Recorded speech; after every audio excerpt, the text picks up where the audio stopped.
وہ جیسے ہی drawing room میں داخل ہوا تو سامنے بیٹھی شخصیت کو دیکھ کر ایک دم اس کا دل جیسے بند ہونے کو تھا۔ وہ شخصیت جس کے لیے وہ اپنی جان تک لٹا سکتا تھا، آج کسی اور کے پہلو میں بیٹھی تھی۔ وہ سوچ بھی نہیں سکتا تھا کہ زندگی اسے کس موڑ پر لے آئے گی۔ اس کی آنکھوں کے سامنے اندھیرا چھا گیا تھا۔ ایک پل کو اسے ایسے لگا جیسے وہ اپنے قدموں پر کھڑا نہیں رہ پائے گا، لیکن اگلے ہی پل اس کے بھائی نے آ کر اسے زور سے گلے لگایا تھا اور وہ اپنی آنکھیں بند کر گیا تھا، کیونکہ وہ اپنی آنکھوں میں بسنے والی اس لڑکی کی تصویر اپنے علاوہ اور کسی کو نہیں دکھانا چاہتا تھا۔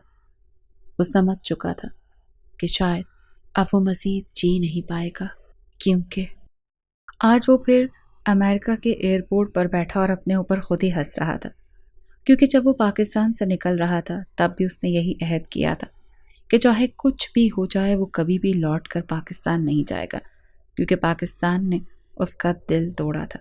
جب سے اسے اس کی محبت دور ہوئی تھی تب سے اسے کسی لڑکی کا بھی کوئی حسن متاثر نہیں کرتا تھا، ورنہ پاکستان میں ایک سے بڑھ کر ایک لڑکی تھی جو نہ صرف خوبصورت اور ذہین تھی بلکہ اس کی محبت میں ایک منٹ سے پہلے بھی پاگل ہو سکتی تھی، کیونکہ وہاج بہت ہی خوبصورت لڑکا تھا۔ لیکن وہ اپنے دل کا کیا کرتا جو ایک ہی لڑکی پر اٹک کر رہ گیا تھا، اور اس کے علاوہ اسے اور کوئی بھی لڑکی نہیں بھاتی تھی۔ کچھ دن پہلے ہی اس کی ملاقات اپنے آفس میں ایک لڑکی سے ہوئی تھی جس کے باپ کی کمپنی میں وہ کام کرتا تھا۔ وہ اس کمپنی کے مالک کی بیٹی تھی۔ اس نے جب وہاج کو پہلی بار دیکھا تو اس کی دیوانی ہو گئی تھی۔ ایسا نہیں تھا کہ اس نے کبھی خوبصورت انسان نہیں دیکھے تھے، لیکن حقیقت تو یہ تھی کہ اس نے آج سے پہلے وہاج جیسا خوبصورت انسان واقعی نہیں دیکھا تھا۔ اس کی شخصیت بہت پروقار تھی، 6 فٹ لمبا قد، گورا رنگ، بھوری آنکھیں اور بہت ہی زیادہ سنجیدہ شخصیت کا مالک۔ اکثر لڑکیوں کو اس طرح کے لڑکے بہت خوبصورت لگتے ہیں، لیکن وہاج کسی کی طرف بھی توجہ نہیں دیتا تھا۔ جب اس لڑکی نے یہ دیکھا کہ وہاج تو اس میں ذرا بھی دلچسپی نہیں لے رہا، لیکن وہ پھر بھی اس کے بارے میں مسلسل کیوں سوچتی جا رہی ہے، لیکن اپنے دل کا کیا کرتی جو اس کی خوبصورتی، اس کی جوان مردی اور اس کی وجاہت پر مر مٹا تھا۔ اس نے وہاج کو صاف صاف کہا کہ میں تم سے شادی کرنا چاہتی ہوں۔ وہاج نے بھی اس سے صاف کہہ دیا کہ میں تم سے اس طرح کا کوئی رشتہ نہیں رکھ سکتا، کیونکہ میں تو اپنا دل پہلے ہی کسی کو دے چکا ہوں۔ نینا کو لگا کہ وہ وہاج کو بھول جائے گی، لیکن ایسا نہیں ہوا۔ وہ اس کے حواسوں پر مسلسل سوار رہنے لگا۔ تب اس نے اپنے باپ سے کہا کہ میں اس لڑکے کے بنا نہیں رہ سکتی، اس لڑکے سے آخری بات کریں، اگر یہ مجھ سے شادی کرتا ہے تو ٹھیک، ورنہ یہ میری نظروں کے سامنے نہیں آئے گا، اسے اس آفس سے نکال دیں۔ نینا کا خیال تھا کہ وہ نوکری کی خاطر یہاں امریکہ میں آ بسا ہے اور اسے نوکری کی بے حد ضرورت ہے۔ جب وہ نینا کے باپ کی یہ دھمکی سنے گا تو فوراً سے شادی کے لیے مان جائے گا، لیکن نینا کا یہ خیال غلط ثابت ہوا۔ باس نے جب وہاج سے یہ بات کی تو اس نے خوبصورتی سے انکار کر دیا۔ جواباً باس نے اسے دھمکی دی کہ اگر تم نے میری بات نہیں مانی تو میں تمہیں اس کمپنی سے باہر نکال دوں گا۔ اب کی بار وہاج اپنی اصل ٹون میں واپس آیا تھا۔ وہ کھلکھلا کر ہنس پڑا اور کہنے لگا، میں یہاں مجبوری کے طور پر کام نہیں کر رہا ہوں۔ اگر آپ کو پتہ چل جائے کہ میں کس قدر پیسے والا ہوں تو آپ دوبارہ کبھی مجھ سے اس لہجے میں بات نہیں کریں گے۔ میں تو یہاں کسی کی یادوں سے بھاگ کر آیا ہوں، کسی سے پیچھا چھڑوا کر آیا ہوں، لہٰذا مجھے پیسے کا ڈراوا تو بالکل مت دیجیے۔ اس کی خاندانی اکڑ دوبارہ سے اس میں نظر آ رہی تھی۔ اس نے دو ٹوک الفاظ میں اپنے باس کو یہ بات کہی اور اس کی نوکری کو لات مار کر نکل آیا۔ وہاج کا شمار ایسے ہی انسانوں میں ہوتا تھا جو غلط بات بالکل برداشت نہیں کرتے تھے۔ غلط بات چاہے کوئی بھی کرے، وہ رشتے سے زیادہ بات کو اہمیت دیتا تھا۔ اگر بات غلط ہو رہی ہے تو فوراً سامنے کھڑا ہو جاتا تھا، اور جہاں تک پیسوں کا معاملہ تھا وہ جانتا تھا کہ پیسے وہ کتنی آسانی سے کما سکتا ہے۔ وہ خاندانی رئیس لوگ تھے اور پیسہ کمانا اس کے لیے بالکل بھی مشکل نہیں تھا، لہٰذا چند ہی دنوں میں وہاج نے امریکہ میں اپنی کمپنی کھول دی اور دیکھتے ہی دیکھتے دن دگنی اور رات چگنی ترقی کرنے لگا۔ کیونکہ وہاج کو اب کسی بھی لڑکی میں دلچسپی نہیں تھی، لہٰذا اس کا فوکس صرف اس کا بزنس تھا، اور چند ہی دنوں میں اس نے اپنا بزنس اچھا خاصا کھڑا کر لیا تھا۔ وہ چالاک انسان تھا اور محنت بھی بہت کرتا تھا، لہٰذا اس کا شمار امریکہ کی بہترین کمپنیوں میں ہونے لگا۔ ہر جگہ پر اب صرف اور صرف اسی کے بزنس کے چرچے تھے۔ اس نے بہت تھوڑے وقت میں اپنا بہت بڑا نام بنا لیا تھا۔ وہ اپنے تمام دکھ درد صرف اپنے دل تک ہی محدود رکھتا تھا۔ اسے لگتا تھا کہ پہلے اس کی زندگی میں جتنے بھی معاملات ہوئے ہیں وہ صرف نظر لگنے کی وجہ سے ہی خراب ہوئے ہیں۔ اس بار وہ پہلے جیسی غلطی نہیں کرنا چاہتا تھا۔ یہی سب سوچتے اس کی فلائٹ کا ٹائم ہو گیا۔ آج اتنے عرصے کے بعد وہ پاکستان واپس جا رہا تھا۔ اس کے گھر والوں نے اسے بہت زور دے کر بلایا تھا۔ جیسے ہی وہ حویلی کے اندر داخل ہوا تو بی جان جلدی سے بھاگتی ہوئی اس کے پاس آئیں اور اسے دیکھ کر پرجوش انداز میں کہنے لگی، ارے بیٹا، تم واپس آ گئے، تم تو پہلے سے بھی زیادہ بہت خوبصورت ہو گئے ہو۔ اس کی بات سن کر وہاج ہلکا سا مسکرایا اور اسے پوچھنے لگا کہ بی جان، باقی لوگ کہاں پر ہیں؟ انہوں نے کہا باقی لوگ اندر ڈرائنگ روم میں آپ کا انتظار کر رہے ہیں۔ وہاج بھی خاموشی سے اندر کی طرف چلتا گیا۔ اس سے پہلے کہ وہ ڈرائنگ روم میں قدم رکھتا ایک جانی مانی آواز اسے سنائی دی۔ ایک لمحے کے لیے وہ چونک گیا، لیکن دوسرے ہی لمحے اس نے اپنے ذہن کو جھٹکا۔ اسے لگا یہ اس کا وہم ہے، وہ دوبارہ سے اس کے سامنے کیسے آ سکتی ہے؟ وہ پہلے ہی کئی بار وہم میں اس کی آوازیں امریکہ میں بھی سنتا رہتا تھا۔ اب تو جیسے اسے ایک عادت سی ہو گئی تھی۔ مگر جب وہ اندر پہنچا تو سامنے بیٹھی شخصیت کو دیکھا تو ایک دم ٹھٹک گیا۔ اس کے قدموں نے آگے بڑھنے سے انکار کر دیا۔ وہ سامنے بیٹھی شخصیت کو دیکھ کر شاکڈ ہو گیا تھا، لیکن اس کے ساتھ بیٹھے وجود کو دیکھ کر جیسے اس کے دل کو ایک جھٹکا سا لگا۔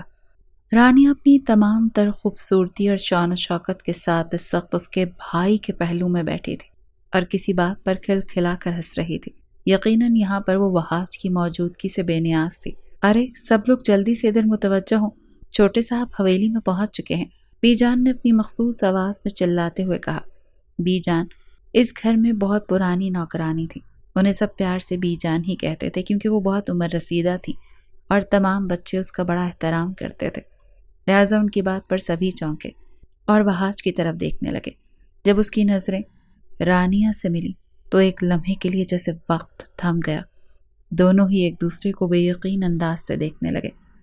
رانیہ نے جلدی اپنے چہرے کے تاثرات بدلے اور دوبارہ سے مسکرا کر اسے ویلکم کہا، لیکن وہاج نہیں سنبھل پایا تھا اور اب شاید وہ کبھی بھی سنبھل نہیں سکتا تھا، کیونکہ جو کچھ اس نے دیکھا تھا اس کے بعد اس کی خواہش تھی کہ اس کی آنکھیں دیکھنا ہی چھوڑ دیں۔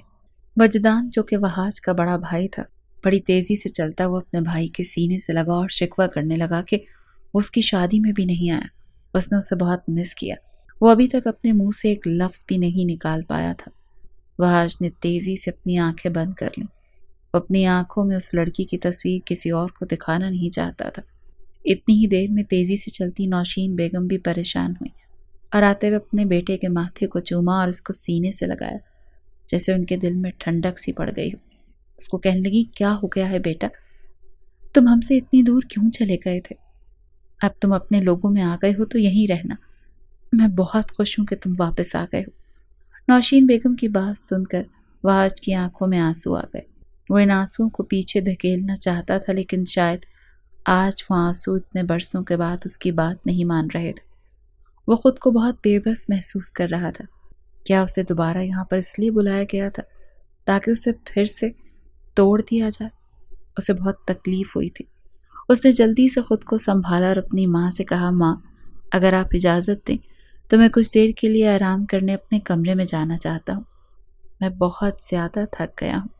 اس کی ماں نے اس کے ماتھے پر پھر سے پیار کیا اور کہا، تم سامان یہیں چھوڑ جاؤ اور اپنے کمرے میں جا کر آرام کرو، میں سمجھ سکتی ہوں کہ تم بہت زیادہ تھک گئے ہو۔ وہاج تو اپنے کمرے میں چلا گیا، لیکن نوشین بیگم پریشانی سے اپنے بیٹے کی پشت کو دیکھتی رہ گئی۔ وہ کوئی چھوٹی بچی نہیں تھی جو نہ سمجھتی۔ انہوں نے تھوڑی دیر پہلے کا منظر اپنی آنکھوں سے دیکھ لیا تھا۔ ان کے بیٹے کی آنکھیں ان کے بڑے بیٹے کی بہو کو دیکھ کر ٹھہر سی گئی تھیں اور ان آنکھوں میں تکلیف کے آثار نمودار ہوئے تھے۔ رات کے وقت کھانے کی ٹیبل پر سب لوگ بیٹھے ہوئے تھے۔ وہاج بھی وہیں پر بیٹھا تھا جب ایک دم سے رانیہ نے کھلکھلا کر سب کی موجودگی میں کہا کہ میں اور وجدان ہنی مون پر جانا چاہتے ہیں۔ اس نے انتہائی بے شرمی سے سب کے سامنے یہ بات کہہ دی تھی۔ اس کے بعد سب لوگ وہاں پر جیسے سن ہو گئے تھے۔ ایک دم نوشین بیگم نے اسے کہا کہ بیٹا، یہاں پر بہت سے کنوارے لوگ بیٹھے ہیں اور ان کے سامنے لڑکیاں اس طرح سے باتیں نہیں کرتی۔ آپ کو اگر اس طرح سے کوئی بات کہنی تھی تو مجھے اکیلے میں پوچھ لیتی۔ تو ایک دم وجدان بولا، ارے ماما، ایسی بھی کیا بات ہے، یہ 2024 چل رہا ہے اور آج کل کی لڑکیاں سب کچھ تو جانتی ہیں، یہاں پر کون ہے جو چھوٹا سا بچہ بیٹھا ہے۔ وجدان کی جب سے رانیہ سے شادی ہوئی تھی وہ صرف اپنی بیوی کی بات ہی مانتا تھا، اپنی ماں کو پہلے کی طرح وقت بھی نہیں دیتا تھا، جبکہ سامنے بیٹھے وحاج نے بڑی مشکلوں سے یہ سب کچھ برداشت کیا تھا۔ اس کے ساتھ اس کا دوست بیٹھا تھا احمد، جس نے اس کے ہاتھ پر سختی سے ہاتھ رکھا اور اس کو سب کچھ برداشت کرنے کی تلقین آنکھوں ہی آنکھوں میں کی۔ وہ رانیہ کے بارے میں بھی سب کچھ جانتا تھا۔ یہ وحاج کا واحد دوست تھا جو اس کی دل کی دھڑکنوں سے بھی واقف تھا۔ سب لوگ یہ بات اچھی طرح سے نوٹ کر رہے تھے کہ جب سے رانیہ اس کی زندگی میں آئی تھی تب سے وجدان بہت زیادہ بدل گیا تھا، اس کا برتاؤ بھی بہت عجیب سا ہو گیا تھا۔ نوشین بیگم کو اس سے مسئلہ نہیں تھا، مگر وہ چاہتی تھی کہ کم از کم ان کا بیٹا اپنے باقی حقوق بھی ادا کرے، جس طرح وہ پہلے ان کے پاس آ کر بیٹھتا تھا، انہیں وقت دیتا تھا۔ لیکن شاید اب یہ سب باتیں ماضی کا حصہ ہو گئی تھیں۔ اس سے پہلے کہ وہ دونوں مزید کچھ کہتے، وحاج نے اپنی کرسی پیچھے کی اور وہاں سے اٹھ کر چلا گیا۔ اپنے پیچھے اسے وجدان کی آواز سنائی دی جو کہہ رہا تھا کہ اسے کیا ہو گیا ہے، آج کل اس کا موڈ بہت سوئنگ کر رہا ہے، اچانک سے بیٹھے بیٹھے نہ جانے سے کیوں غصہ آ جاتا ہے۔ جبکہ وحاج سیدھا چھت پر چلا گیا، اس کی آنکھوں سے آنسو مسلسل جاری تھے۔ تھوڑی دیر کے بعد اسے اپنے پیچھے کسی کی موجودگی کا احساس ہوا۔ اس نے گردن موڑ کر دیکھا تو اس کا دوست احمد کھڑا تھا۔ وہ اس کے گلے لگ گیا۔ یار، وہ میرے ساتھ ایسے کیسے کر سکتی؟ اسے پتا تھا نا کہ میں اس سے شدید محبت کرتا ہوں، اس کے باوجود اس نے میرے ساتھ اتنا برا سلوک کیوں کیا؟ میں کبھی بھی اسے معاف نہیں کروں گا۔ وہ اس وقت ایک معصوم سے بچے کی طرح دھاڑے مار کر رو رہا تھا۔ شاید اس سے یہاں پر رانیہ کی موجودگی اپنے بھائی کے پہلو میں برداشت نہیں ہو رہی تھی۔ احمد نے اسے تسلی دی اور کہا، دیکھ یار، میں نے تو تجھے پہلے بھی کہا تھا کہ وہ لڑکی تیری محبت کے قابل ہی نہیں ہے، لیکن تو میری بات تب بھی نہیں مانا تھا۔ ہاں، تو ٹھیک کہہ رہا ہے، لیکن مجھے کیا پتا تھا کہ وہ میرے ساتھ اتنا بڑا دھوکہ کرے گی۔ احمد نے اس کو تسلی دی اور کہا، چل اب خاموش ہو جا، تیری یہ آنسو مجھے بھی بہت تکلیف دیتے ہیں۔ اس نے اپنے آنسو صاف کرتے ہوئے اسے کہا کہ اب میں کبھی نہیں رہوں گا۔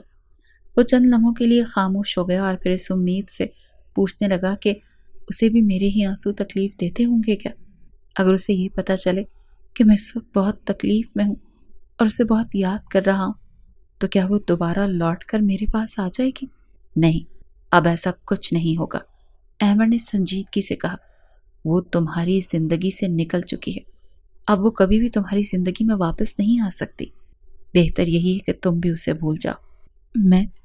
میں اس کو کیسے بھول جاؤں؟ اسے بھولنا میرے لیے ناممکن ہے۔ یہ 4 سال تمہیں نہیں پتا کہ میں نے کس قدر تکلیف میں گزارے ہیں۔ ایک لمحہ بھی ایسا نہیں تھا جب میں نے اسے نہ سوچا۔ وہ ہر وقت میرے ذہن پر سوار رہتی تھی، ہر وقت میرے دل میں یہی امید لگی رہتی تھی کہ میں اسے دوبارہ سے ضرور حاصل کر لوں گا۔ وہ میری رگوں میں خون کی روانی کی طرح بہتی ہے۔ میں جب بھی آنکھیں کھولتا ہوں تو مجھے سب سے پہلے اس کا چہرہ دکھائی دیتا ہے اور اس کے بعد باقی منظر، میری شامیں، میری صبح۔ میں اکیلا رہ کر بھی اکیلا نہیں تھا، وہ تنہائی میں بھی مجھے تنہا نہیں رہنے دیتی تھی۔ میں اسے کس طرح سے بھول سکتا ہوں؟ اب تم اپنی یہ امید توڑ دو، کیونکہ اب سب کچھ ہاتھ سے نکل چکا ہے۔ وحاج، سمجھو اس بات کو، اب وہ تمہارے بھائی کی بیوی ہے۔ کیا تم اپنے بھائی کے ساتھ یہ زیادتی کرنا پسند کرو گے؟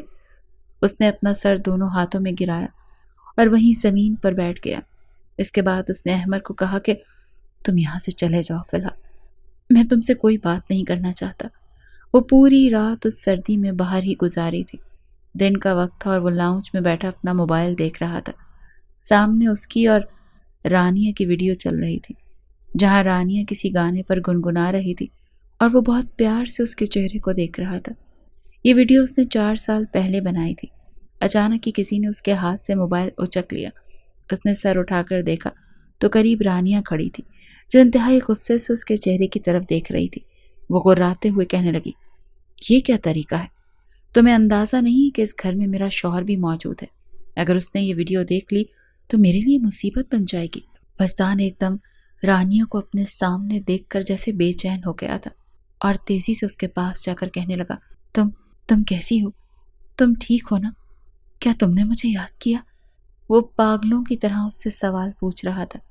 رانیہ نے اپنا سر دونوں ہاتھوں میں گرا کر مسلنے لگی۔ جو میں تمہیں کہہ رہی ہوں تم وہ سن رہے ہو یا بہرے ہو گئے ہو؟ یہ ویڈیو میں ابھی کے ابھی ڈیلیٹ کر رہی ہوں، اور خبردار اگر تم نے دوبارہ اس طرح کی کوئی ویڈیو اس گھر میں چلائی تو۔ ایک دم سے وہاج ہنسنے لگا اور کہنے لگا، تمہیں کیا لگتا ہے یہ ویڈیو صرف اس موبائل میں موجود ہے؟ یہ میں نے تمام موبائل میں سیو کی ہوئی ہے، میرے بھائی سے نکاح کرتے ہوئے کہ تمہیں ایک بار بھی مجھ پر ترس نہیں آیا؟ اس نے رانیہ سے شکایت کرتے ہوئے کہا۔ اس سے پہلے کہ وہ اس سے کوئی جواب دیتی اچانک ہی وہاں پر وجدان چلا آیا۔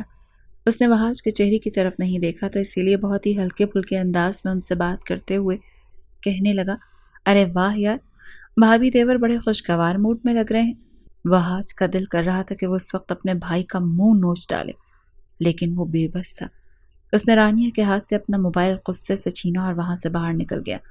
وجدان نے انتہائی غصے سے اس کی پیٹھ کی طرف دیکھا اور رانیہ سے مخاطب ہوتے ہوئے کہنے لگا کہ اسے کیا ہوا ہے؟ اس نے تیزی سے نفی میں سر ہلا دیا اور اپنے کمرے میں چلی گئی۔ ماضی کے واقعات اس کی نظروں کے سامنے گھومنے لگے۔ وہ وقت اس کی زندگی کا سب سے خوبصورت اور خوشگوار وقت تھا جسے وہ کبھی بھی نہیں بھول سکتی تھی، لیکن پھر کچھ ایسا ہو گیا جس کی وجہ سے وہ اس سے دور ہو گئی۔ اس کی آنکھوں میں بھی اس وقت آنسو چمک رہے تھے۔ اس نے انتہائی بے دردی سے اپنی آنکھیں صاف کی تھیں اور غصے سے شیشے میں دیکھتے ہوئے کہنے لگی کہ میں تمہارے ساتھ کسی قسم کی زیادتی نہیں کی ہے وہاج صاحب، تم نے خود ہی اپنا نقصان کیا ہے۔ اگر تم پہلے ہی مجھے سب کچھ بتا دیتے اور مجھ سے کچھ نہ چھپاتے تو آج ایسا کچھ نہ ہوتا۔ آج سے 4 سال پہلے اس کا یونیورسٹی میں پہلا دن تھا۔ وہ بہت ڈری سہمی ہوئی تھی۔ دراصل وہ ایک بہت ہی سادہ خاندان سے تعلق رکھتی تھی۔ سب سے پہلا ٹکراؤ اس کا وہاج کے ساتھ ہی ہوا تھا۔ ایک دم سے اس کے ہاتھ سے اس کا موبائل نیچے گرا، اس سے پہلے کہ وہاج اس پر چیختا چلاتا۔ جب اس کی نظریں اس کے معصوم چہرے پر پڑی تو ایک لمحے کے لیے وہ ساری باتیں بھول گیا۔ اسے یوں لگا جیسے آس پاس کی دنیا ایک دم ٹھہر سی گئی ہو۔ اس کے دل میں ایک دم سے ہلچل ہونے لگی۔ وہ رانیہ کو بڑے غور سے دیکھ رہا تھا۔ وہ بڑی خوبصورت اور معصوم سی لڑکی تھی۔ معاف کر دیں، مجھ سے غلطی ہو گئی، رانیہ نے بہت سی معصوم شکل بنا کر اس سے کہا۔ اس کی بات سن کر وہ جلدی سے اٹھ کر کھڑا ہوا اور اپنے سینے پر ہاتھ رکھتے ہوئے کہنے لگا، نہیں میڈم جی، کوئی بات نہیں، غلطی تو میری ہے، مجھے ہی دیکھ کر چلنا چاہیے تھا۔ اس کے بعد اس نے جلدی سے موبائل اٹھایا اور رانیہ کی کچھ کتابیں اٹھا کر اس کے حوالے کی۔ اس کے دوست یار جو کہ قریب ہی کھڑے تھے اس کی حالت دیکھ کر حیران رہ گئے تھے۔ آج سے پہلے اس نے کبھی بھی کسی کی مدد نہیں کی تھی۔ کتابیں اٹھانا تو دور کی بات، وہ تو کسی کو 2 بول ہمدردی کے بھی نہیں بول سکتا تھا۔ جہاں تک لڑکیوں کا سوال تھا تو وہ ان سے بہت چڑ کھاتا تھا۔ جتنا وہاج خوبصورت اور وجیح انسان تھا اتنا ہی وہ لڑکیوں سے دور رہتا تھا، جبکہ لڑکیاں اس کے ارد گرد ایسے منڈلاتی تھیں جیسے وہاج کوئی شہد کا چھتا ہو۔ پھر وہ دوستوں کے قریب آ کر کھڑا ہوا تو اسے دیکھ کر احمد نے معنی خیز انداز میں گلے کو کنکھارا اور کہنے لگا، بھائی خیریت تو ہے؟ لگتا ہے تجھے بھی عشق کی بیماری لگنے والی ہے۔ کیا بکواس کر رہے ہو، ایسا کچھ بھی نہیں ہے۔ وہ اسے خاموش کروانے کے بعد دوبارہ سے گپوں میں مصروف ہو گیا۔ کلاس لینے کے بعد رانیہ جب باہر نکلی تو اس کے ساتھ ایک لڑکی بھی تھی جس سے اس کی اچھی خاصی دوستی ہو گئی تھی۔ اس لڑکی کو رانیہ نے بتایا کہ صبح وہاج کے ساتھ اس کا ٹکراؤ ہو گیا تھا۔ وہ لڑکی اسے ڈانٹتے ہوئے کہنے لگی کہ خبردار، جو دوبارہ کبھی تم نے اس لڑکے کے قریب بھی جانے کی کوشش کی، یہ لڑکا تو 1 نمبر کا آوارہ انسان ہے، اس یونیورسٹی کا سب سے بڑا غنڈہ ہے، پتہ نہیں اپنے آپ کو کیا سمجھتا ہے۔ رانیہ نے حیرت سے اس کے چہرے کی طرف دیکھا اور کہنے لگی، یار وہ تو اتنا ہینڈسم اور سمارٹ سا ہے، اس نے اتنے پیار سے مجھ سے بات کی ہے۔ اچھا، یہ تم کیا کہہ رہی ہو؟ تم نے ضرور کوئی خواب دیکھا ہوگا، وہ انسان اور کسی سے پیار سے بات، ٹیچر بھی اس سے بات کرتے ہوئے 100 بار سوچتے ہیں، اس کے بارے میں تو مشہور ہے کریلا، اور وہ بھی نیم چڑھا۔ اب کی بار رانیہ بھی خاموش ہو گئی، اس نے دوبارہ اس بارے میں اپنی دوست سے بات نہیں کی۔ دوسری طرف وہاج اپنے سب دوستوں کو یہاں سے بھیج چکا تھا اور خود یونیورسٹی کے دروازے پر کھڑا بے صبری سے اس لڑکی کے باہر نکلنے کا انتظار کر رہا تھا۔ جیسے ہی وہ باہر نکلی، اس کا ایک دیدار کرنے کے بعد اس نے اپنی گاڑی سٹارٹ کی اور جلدی سے وہاں سے نکل گیا۔ اس کو ایک نظر دیکھ کر آمنہ نے برا سا منہ بنایا اور غصے سے کہنے لگی، یہ لڑکا دوسروں کے پیسوں پر عیاشی کرتا ہے، چھوڑو یار، دفع کرو، ہمیں اس سے کیا لینا دینا۔ رانیہ نے کاندھے اچکا دیے۔ وہ ایک غریب خاندان سے تعلق رکھتی تھی، لیکن پہلے اسے کبھی بھی اپنی غریبی کا احساس نہیں ہوا تھا۔ آج جب وہ یونیورسٹی گئی تو اس کا سامنا مختلف لڑکیوں سے ہوا تو اسے اندازہ ہوا کہ رانیہ نے ان کے مقابلے میں کچھ بھی نہیں پہنا ہوا۔ اس کے کپڑے بھی انتہائی پرانے تھے۔ گھر آنے کے بعد سب سے پہلے اس نے اپنی ماں سے کہا کہ مجھے کچھ کپڑے چاہیے۔ رانیہ کی پھپھو، جو کہ ان کے ساتھ ہی رہتی تھی، اپنی بھتیجی کی حالت دیکھ کر کہنے لگی، میں تو تمہیں پہلے ہی کہتی تھی کہ اسے یونیورسٹی نہ بھیجو، دیکھا آہستہ آہستہ بڑے پر نکلیں گے۔ ارے وہاں پڑھنے جانا ہے یا اپنے کپڑوں کی نمائش کرنے جانا ہے؟ وہ اپنی پھپھو کی یہ بات سنتی ہوئی پاؤں پٹکتی اپنے کمرے کی طرف چلی گئی۔ وہ یونیورسٹی کے لڑکے لڑکیوں کے بارے میں ہی سوچ رہی تھی۔ دل ہی دل میں اس نے فیصلہ کر لیا کہ وہ بہت جلد کسی امیر لڑکے کو اپنے جال میں پھنسا لے گی۔ اگلے دن اس کا سامنا دوبارہ وہاج کے ساتھ ہوا، جو کہ اس کی کلاس کے باہر ہی کھڑا تھا۔ جیسے ہی اس نے رانیہ کو وہاں آتے دیکھا، وہ جلدی سے سیدھا ہو گیا اور اسے سلام کر کے اس کی خیریت دریافت کرنے لگا۔ رانیہ نے جواب دیے بغیر اس کے پہلو سے گزرنا مناسب سمجھا۔ اس نے غصے سے اس کی بازو پکڑ لیا اور غراتے ہوئے کہنے لگا، تمہاری ہمت بھی کیسے ہوئی میرے سوال کو نظر انداز کرنے کی؟ وہ بیچاری سب کے لیے بالکل بھی تیار نہیں تھی۔ اس کی آنکھوں میں ایک دم آنسو آ گئے، جسے دیکھ کر وہاج کا دل ایک دم ڈر سا گیا اور اسے احساس ہوا کہ اس نے غلطی کر دی ہے۔ اس سے پہلے کہ وہ اسے مزید کچھ کہتا، پروفیسر وہاں پر چلا آیا اور وہاج کو دیکھتے ہوئے کہنے لگا، بیٹا آپ یہاں کیا کر رہے ہیں؟ جہاں تک مجھے یاد ہے آج آپ کی کلاس نہیں ہے، پھر آپ یونیورسٹی میں کیا کر رہے ہیں؟ وہ سر، میں آپ کو پہلے بھی بتایا تھا اور ابھی بھی بتا رہا ہوں کہ اس یونیورسٹی میں صرف اور صرف میرا راج چلتا ہے۔ میں چاہے تو کلاس کے دن یونیورسٹی میں آؤں یا پھر چھٹی کے دن، میرے خیال سے آپ کو کوئی مسئلہ نہیں ہونا چاہیے، اور اگر کوئی مسئلہ ہے تو الگ سے بات کر لیتے ہیں، اور اگر نہیں تو آپ کے لیے یہی بہتر ہے کہ آپ اپنے کام سے کام رکھیں۔ رانیہ نے وہاج کا یہ لہجہ سنا تو ایک دم سے ٹھٹک کر رک گئی۔ اسے تو استاد کے ساتھ بھی تمیز سے بات کرنی نہیں آتی تھی۔ ساری یونیورسٹی ہی یہ بات بہت اچھے طریقے سے جانتی تھی، لیکن اب باقی لوگ نوٹ کر رہے تھے کہ جہاں پر رانیہ ہوتی تھی وہیں پر وہاج جا کر کھڑا ہو جاتا تھا، اس کے آگے پیچھے وہ گھومنے لگا تھا۔ یہ دیکھ کر بہت سے لوگ تو بڑے لطف اندوز ہو رہے تھے۔ ایک دن احمر اپنے دوست کے پاس آیا اور اسے دو ٹوک بات کرنے کا فیصلہ کیا۔ یار تجھے کیا ہو گیا ہے؟ کیوں سب لوگوں کے سامنے اپنا تماشا بنا رہا ہے؟ کہاں تو وہاج سے بات کرنے کے لیے لوگ 100 دفعہ سوچتے تھے، اور کہاں وہاج کو ایک لڑکی کے آگے پیچھے گھومتے ہوئے دیکھ رہے ہیں۔ بس یار احمر، تجھے کیا بتاؤں، مجھے ایسے لگتا ہے جیسے مجھے محبت ہو گئی ہے، بلکہ محبت نہیں، مجھے لگتا ہے کہ مجھے اس لڑکی سے عشق ہو گیا ہے۔ وہاج نے سب کچھ احمر کو بتا دیا۔ احمر کہنے لگا، تو کیسے ایک لڑکی سے اسے جانے بغیر اس قدر شدید محبت کر سکتا ہے؟ وہاج نے ایک دم سے اس کی طرف دیکھا اور کہا، میرے دوست، محبت کی نہیں جاتی، یہ تو بس ہو جاتی ہے۔ اگر تم میری مانو تو اس لڑکی سے دور رہو۔ احمر نے ایک دم کہا، مجھے وہ لڑکی ٹھیک نہیں لگ رہی، وہ جتنی معصوم نظر آتی ہے اتنی معصوم ہے نہیں۔ میں نے کل ہی اسے یونیورسٹی کے ایک لڑکے سے بات کرتے ہوئے، کون تھا وہ لڑکا؟ اس سے پہلے کہ احمر اپنی بات مکمل کرتا، وہاج نے اس کی بات کاٹی اور اس لڑکے کے بارے میں پوچھ لیا۔ احمر کو شدت سے اپنی غلطی کا احساس ہوا۔ یار وہ اپنا ہی کلاس فیلو ہے، چیف منسٹر کے بھائی کا بیٹا، اب تم دیکھو کہ میں اس کے ساتھ کیا کرتا ہوں۔ یہ کہہ کر وہ جلدی سے کمرے سے باہر نکلا۔ اب اس کا رخ اس لڑکے کے گھر کی طرف تھا۔ اس لڑکے کے باپ کو وہ بہت اچھے طریقے سے جانتا تھا، ان کے تعلقات ان کے گھر والوں کے ساتھ بہت اچھے تھے۔ وہ لڑکا اسے اپنے گھر پر تو نہیں ملا، لیکن ایک پارک میں مل گیا، اور وہاں پر بھی اس وقت وہ رانیہ سے ہی بات کر رہا تھا۔ وہاں جو اس کے سر پر جا کر کھڑا ہو گیا جب اس نے لڑکے کے منہ سے رانیہ کا نام سنا۔ جب اس لڑکے کے منہ سے بار بار رانیہ کا نام سنا تو اس کا دماغ گھوم گیا، اور اس نے اس لڑکے کے چہرے پر مکوں اور گھونسوں کی بارش کر دی اور اسے ٹھیک اچھی طرح زخمی کر دیا۔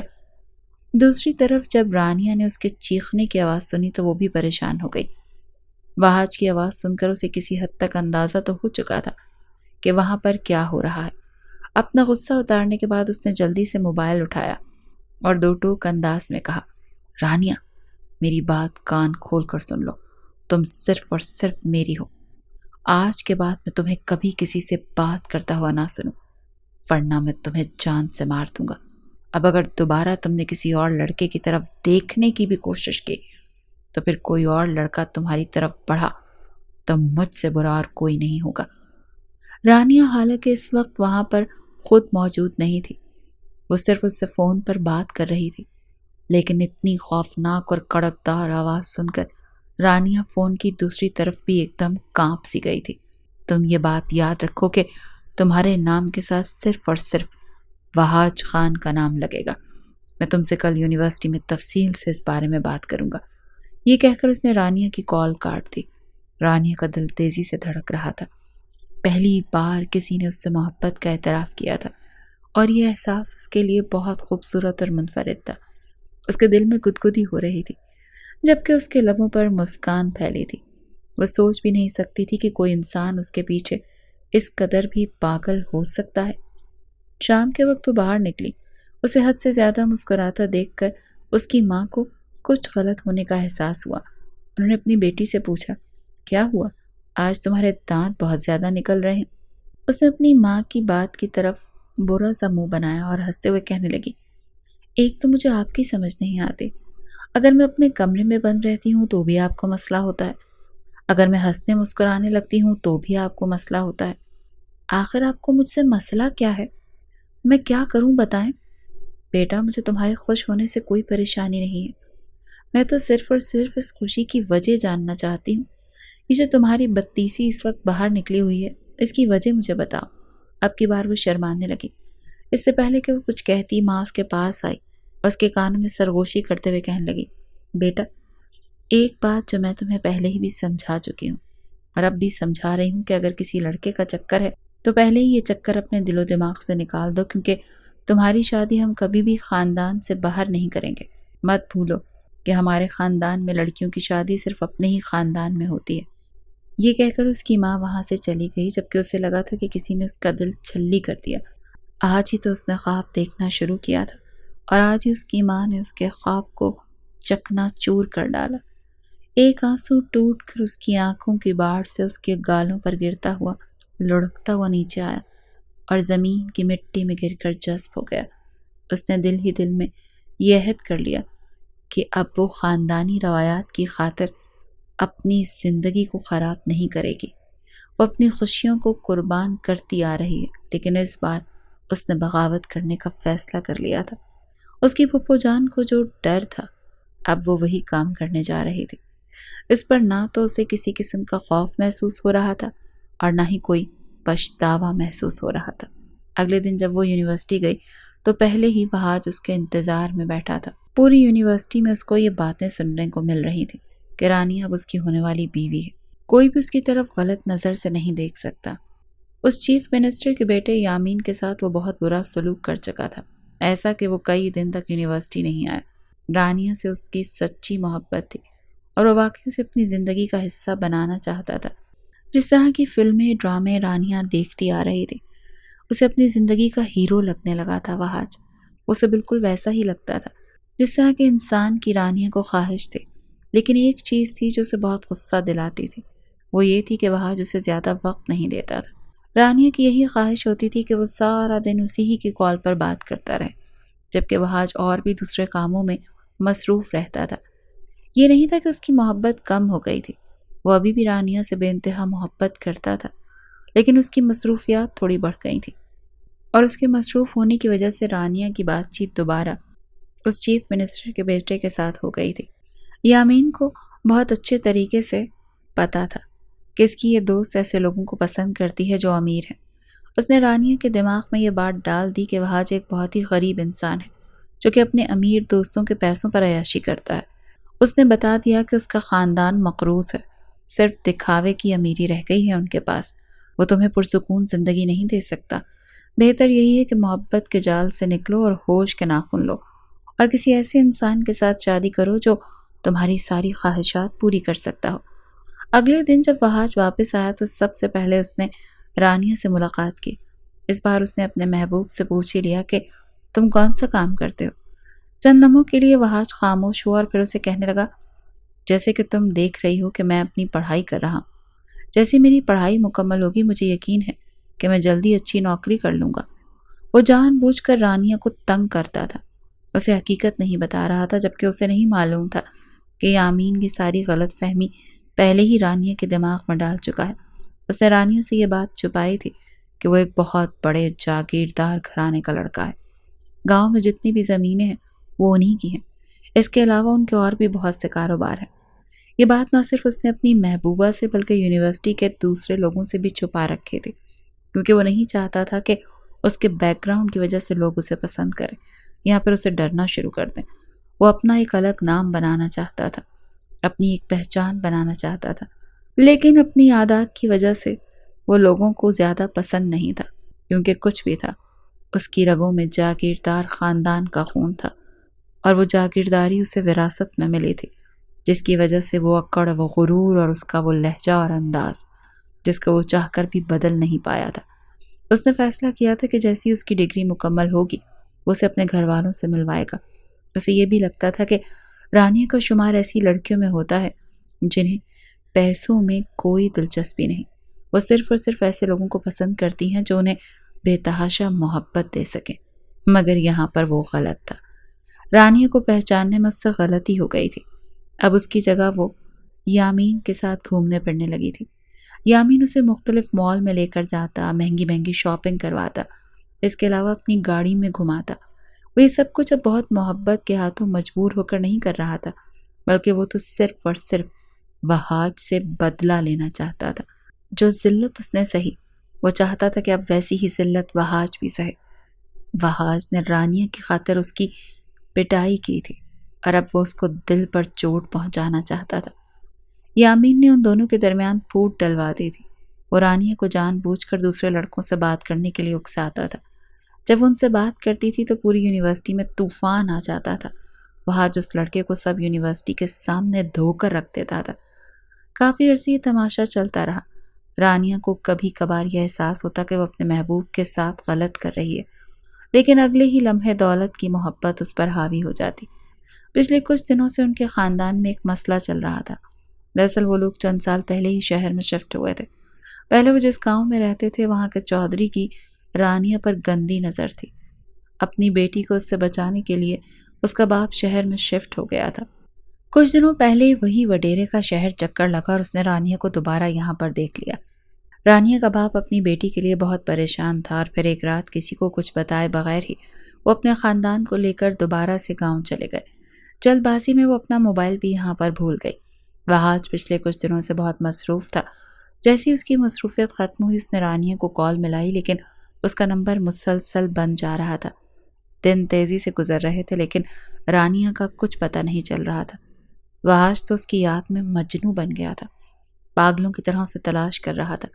اس نے یونیورسٹی بھی چھوڑ دی تھی۔ اپنی زندگی کا اس نے صرف ایک ہی مقصد بنا لیا تھا، اور وہ تھی رانیہ کی تلاش۔ اس کے لیے بہت فکر مند تھا۔ ہزاروں طرح کے وہم اور وسوسے اسے پریشان کر رہے تھے۔ یامین نے جب یہ سب کچھ دیکھا تو خاموشی سے پیچھے ہٹ گیا۔ اس کا مقصد صرف وحاج کو تکلیف پہنچانا تھا، اور اس مقصد میں وہ کامیاب ہو گیا تھا۔ شہر کا ایک ایک کونا اس نے چھان مارا لیکن وہ لڑکی اسے نہ ملی۔ دراصل رانیہ کا والد اسے لے کر وحاج کے گاؤں آیا تھا۔ یہاں پر ان کا ایک دوست رہتا تھا۔ اسے تلاش کرتے ہوئے وحاج کو 2 سال گزر گئے تھے۔ اسی دوران وہ اپنے گاؤں بھی جاتا رہتا تھا۔ ایک دن وہ ندی کی طرف جا رہا تھا جب اچانک ہی اس کی نظر ایک لڑکی پر پڑی جو وہاں پر بیٹھی تھی اور آرام سے شاید کوئی کتاب پڑھنے میں مشغول تھی۔ رانیہ کی اس طرف پشت تھی، اسی وجہ سے وہ دونوں ایک دوسرے کو نہیں دیکھ پائے۔ ایک لمحے کے لیے اسے احساس ہوا کہ وہ رانیہ ہے، لیکن دوسرے ہی لمحے اس نے اپنے اس خیال کو جھٹک دیا، کیونکہ پہلے بھی ایک بار ایسا ہوا تھا کہ اس میں کسی لڑکی کا ہاتھ پکڑ لیا تھا اور اسے لگا کہ وہ رانیہ ہے۔ جواباً اچھی خاصی باتیں سننی پڑی تھیں۔ دوبارہ سے وہ یہ غلطی نہیں کرنا چاہتا تھا۔ وہ تیزی سے چلتا ہوا ندی کی طرف بڑھ گیا، جبکہ رانیہ بھی اپنی کتاب اٹھا کر گھر کی طرف چل دی۔ وہ پہلے تو بہت چیخی چلائی کہ اسے یہاں پر نہیں رہنا، لیکن جب اس کی ملاقات وجدان سے ہوئی تب سے اس نے سب کچھ قبول کر لیا۔ وجدان بھی حسین مرد تھا۔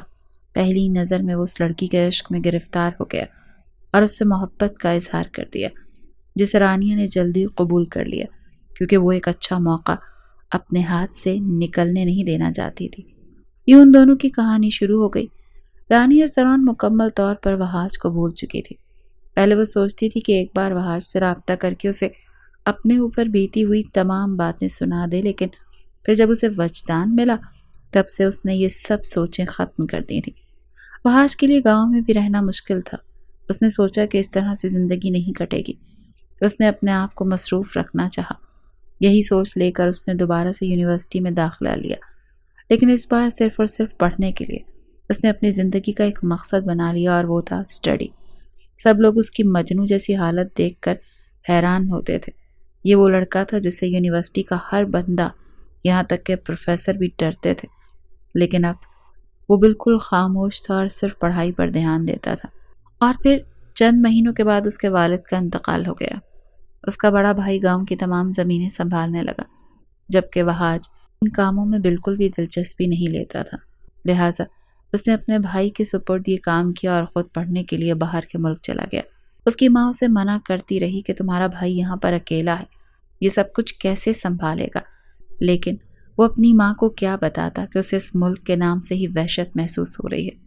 ایک لڑکی کی وجہ سے اسے پورا پاکستان ہی ویران لگتا ہے۔ وہ یہی سوچ رہا تھا کہ جب وہ باہر سے پڑھ کر آئے گا تو یقیناً اتنی دیر میں وہ رانیہ کو ڈھونڈ لے گا، سب کچھ ٹھیک ہو جائے گا، مگر ایسا کچھ بھی نہیں ہوا۔ جس دن وہ حویلی سے نکل رہا تھا اس دن رانیہ بھی حویلی کے اندر ہی داخل ہو رہی تھی، لیکن دونوں پھر ایک دوسرے کو نہیں دیکھ سکے۔ شاید ان کی قسمت میں یہی لکھا تھا۔ اس کے جانے کے 2 سال کے بعد ہی اس کے بھائی نے شادی کر لی۔ اس بار سب خاندان والوں نے بہت واویلا مچایا۔ رانیہ کے والد صاحب بھی سب کے لیے راضی نہیں تھے، لیکن رانیہ نے انہیں کہا تھا کہ وہ اب خاندان کی فضول رسومات کے عوض اپنی زندگی کو بھینٹ نہیں چڑھائے گی۔ وہ ایک عزت دار شخص ہے اور وہ اس کو اپنانا چاہتا ہے۔ اگر آپ نے میری شادی عزت سے نہیں کی تو میں کورٹ میرج کر لوں گی۔ لہٰذا رانیہ کے والد نے رانیہ کی ضد کو قبول کیا اور اس کی شادی اس سے کر دی، اور اس طرح رانیہ کی وجدان سے شادی ہو گئی۔ لیکن جلدی اسے یہ احساس ہوا کہ یہ شخص اسے ویسی محبت نہیں دیتا جیسی اسے وحاج سے ملی تھی۔ کبھی کبھار اسے پرانی یادیں ستانے لگتی تھیں۔ وحاج کے لیے بھی اب رانیہ کی موجودگی میں زندگی گزارنا بہت مشکل ہو گیا تھا۔ اس نے آخری بار رانیہ سے بات کرنے کا فیصلہ کیا کیونکہ وہ یہ تکلیف برداشت نہیں کر سکتا تھا۔ وہ اس سے اس کی بے وفائی کی وجہ پوچھنا چاہتا تھا۔ شام کے وقت وہ اسے صحن میں بیٹھی ہوئی ملی۔ وہ اس کے پاس آیا۔ رانیہ نے پھیکے سے انداز میں مسکرا کر اسے دیکھا اور اسے کہنے لگی کہ میں غریب خاندان میں آنکھ کھولی تھی۔ میری ہمیشہ سے خواہش تھی کہ میری شادی کسی امیر شخص سے ہو، اور یہی وجہ تھی کہ میں نے یونیورسٹی میں داخلہ لیا۔ مجھے لگتا تھا کہ وہاں بہت سے امیر زادے ہوں گے جو مجھ جیسی حسین لڑکی کو دیکھ کر پگھل جائیں گے اور میں کسی ایک کا ہاتھ تھام کر اس غربت کی زندگی سے چھٹکارا حاصل کر لوں۔ بہتر یہی ہے کہ اب تم مجھے بھول جاؤ اور اپنی بھابھی کے روپ میں قبول کر لو۔ ایسا میں مرتے دم تک نہیں کروں گا۔ یہ کہہ کر وہ غصے سے اپنے کمرے میں چلا گیا۔ ساری رات اس نے اسی بارے میں سوچتے ہوئے گزار دی، اور پھر اس نے فیصلہ لیا وہ اپنی خوبصورت زندگی ایک لڑکی کی یادوں میں گرفتار ہو کر برباد نہیں کر سکتا۔ اب اسے آگے بڑھنا ہے۔ اس لیے اس نے ان چیزوں کو نظر انداز کیا جو اسے تکلیف پہنچاتی تھی۔ اگلے دن اپنی اماں سے اجازت لے کر اور انہیں اپنی زندگی کی حقیقت کے بارے میں بتا کر وہ دوبارہ امریکہ کے لیے نکل کھڑا ہوا۔ اس کے ذہن میں اس وقت اس لڑکی کا چہرہ گھوم رہا تھا جو اس کی محبت میں پاگل ہوئی تھی، اور اس کے باپ نے اسے دھمکی دی تھی کہ اگر تم نے میری نوکری کرنی ہے تو میری بیٹی سے شادی کرنی پڑے گی، اور وہ وہاں پر اس کو ٹھوکر مار کر آ گیا تھا۔ اس نے اسی لڑکی سے نکاح کا فیصلہ کر لیا۔ اسے یقین تھا کہ اس بار اسے تکلیف نہیں پہنچے گی۔ جب وہ امریکہ پہنچا تو نینا کی حالت دیکھ کر اس کا دل ایک دم سے دھڑکا تھا۔ نینا کی حالت بہت خراب تھی۔ نینا اسی کرب میں مبتلا تھی جس کرب میں آج سے 4 سال پہلے وحاج مبتلا تھا۔ وہ گھٹنوں کے بل نینا کے سامنے بیٹھ گیا اور اسے کہنے لگا کہ میں نے تمہارے ساتھ جو سلوک کیا ہے میں اس پر بہت زیادہ شرمندہ ہوں۔ میں تم سے وعدہ کرتا ہوں کہ دوبارہ تمہیں کبھی بھی تکلیف نہیں پہنچاؤں گا۔ پہلے تم میرے پاس آئی تھی، مگر اب میں خود تمہارے پاس آیا ہوں اور تم سے درخواست کرتا ہوں کہ میری زندگی کو خوشیوں سے بھر دو، میری زندگی میں شامل ہو جاؤ اور مجھے ادھورے انسان کو مکمل کر دو، میں بہت تکلیف میں ہوں۔ وہ بے یقینی سے اس کے چہرے کی طرف دیکھنے لگی۔ وحاش نے اس کی طرف بازو پھیلائے تو وہ اس کے سینے سے آ لگی۔ اس وقت نینا کو یقین نہیں آ رہا تھا کہ دعائیں اس طرح بھی قبول ہوتی ہیں۔ وحاش اپنی دونوں باہوں میں نینا کو بھینچ گیا۔ وہ مدہوش ہونے لگی۔ وحاش نے بے خودی میں نینا کی گردن پر بے شمار کس کیے۔ نینا مدہوش ہونے لگی تھی اور اس کی باہوں میں جھولنے لگی تھی۔ وہ اس کا عشق تھا جو آج پورے 6 مہینے کے بعد اسے دوبارہ مل گیا تھا۔ یہ 6 مہینے نینا نے کس کرب میں گزارے تھے یہ وہی جانتے تھے۔ اسے معلوم نہیں تھا کہ وہ اللہ سے رو رو کر دن رات جس محبت کو مانگ رہی ہے وہ محبت ایک دن اسے واپس مل جائے گی۔ اور وحاش بھی اب یہی چاہتا تھا کہ وہ ٹوٹ کر جس قدر بکھر چکا ہے اسے نینا سمیٹ لے۔ وہ نینا کی پناہوں میں خود کو مکمل کرنا چاہتا تھا، محفوظ کرنا چاہتا تھا۔ وہ چاہتا تھا کہ اب دوبارہ اس کا دل ایسے ہاتھوں میں جائے جو اس کے دل کو بہت سنبھال کر رکھے، اور نینا اللہ نے اس کے لیے چنی تھی۔ وہ ایسی ہی لڑکی تھی جو ساری زندگی اس کو سنبھال سکتے تھے۔ کبھی کبھی ایسا ہوتا ہے کہ ہم جس سے محبت کرتے ہیں وہ ہمیں مل نہیں پاتا۔